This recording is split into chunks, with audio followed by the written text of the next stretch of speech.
sirens blaring, Texas state troopers lead a procession for fallen Dallas firefighter Kenny Harris. Remembered as a hero, the mention of his name makes his friends break down in sobs. Harris was off duty when he ran to help put out the fire at the West Fertilizer Company. Are you okay? Most of the 14 casualties were first responders. Among the civilians killed is 57-year-old Mariano Saldivar. The married father of 4 lived near the fertilizer plant. It was a relief to know that they had found him, because I would be afraid he'd be laying somewhere, you know, hurt. At least now I know that he's okay. He's in heaven. He's okay now. Josephine Miller remembers Saldivar as someone who was always willing to help anyone. He used to work for me here, do my gardening. He was my best friend. He was like my own son to me. Because I'm going to think of Mariano, that he had planted all those flowers for me before. I'm going to miss him a lot, I know that. But like I said, at least I know now he's resting. While the tight-knit community mourns, survivors of the explosion struggle to recover.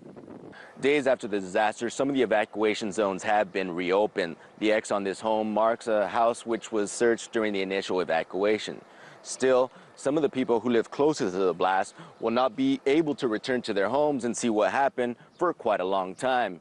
Meantime, state authorities say that the site itself is no longer a risk to public safety. However, ATF agents who I spoke to earlier this week said they expect to be investigating here for quite a long time. There was a structure next door that was fully engulfed. Next to your house? And it was right next to my house. Waco, Texas firefighter John Villanueva knows his house has suffered major damage, but hasn't been allowed to get close. They have not said. They said it could be a couple of more days, it could be another week. Stick together, that's all we can do. That's all we can do is stick together. We will walk with each other, we will walk hand in hand. For many in West Texas, it's their faith helping them heal. Let us ask God to help us in this time of trial. Moving forward, the residents of this tiny town of less than 3,000 people hope to show the world their resilience in rebuilding from a horrific disaster. We will walk with each other, we will walk hand in hand. In West Texas, Ramon Galindo, RT.